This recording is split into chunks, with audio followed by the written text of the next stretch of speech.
هنكمل مع بعض أسماء المحافظات باللغة الهيروغليفي واللغة القبطية، وهنشوف كمان أسمائها باللغة اليونانية.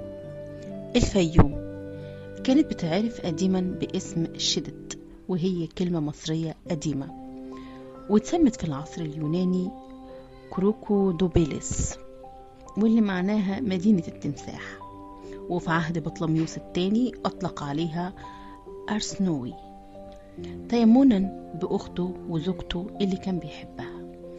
أما عن تسميتها دلوقتي فهي مشتقة من كلمة مصرية قديمة هي بايوم، وهي تعني البحيرة نسبة لبحيرة موريس، وتحولت الكلمة إلى بايوم في اللغة القبطية، ولما جه العرب سموها الفيوم. محافظة دمياط اسمها في المصرية القديمة تاميحت، يعني بلد الشمال، وأطلق عليها الرومان تامياتس، ومعناها البحيرة. وذكرت أيضا في النصوص القديمة العهد الفرعوني تم إتي، ووردت في القبطية تاميات لحد لما سمت دلوقتي حاليا دمياط. المنيا في العهد الفرعوني كان اسمها منى، ومعناها مرضعة خوفو.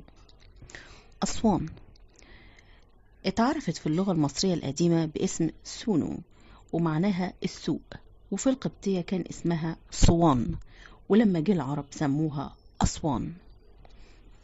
كلمة مصر بالإنجليزية Egypt، وهي مأخوذة من اسم مصر قديما بالقبطية، وهي مزيج ما بين اليونانية والهيروغليفية، وتعني كلمة أجت أرضي بالفيضان، وبعدها أخذها الإغريق وسموها إيجيبتوس، وفي النهاية كان معناها إيجيبت.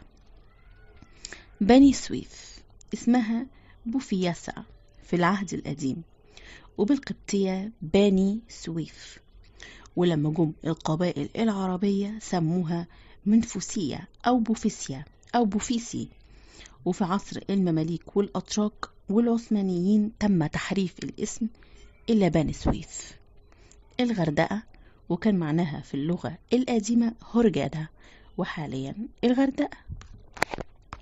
في الفيديو اللي جاي هنتكلم عن كلمات احنا بنستخدمها في حياتنا العادية وهي من اللغة القبطية بس احنا منعرفش، وكمان هنتكلم عن طريقتنا في الكلام في العامية واللهجات المختلفة اللي في مصر، وبرضو هي قبطية. كانت معاكم خوارزمية.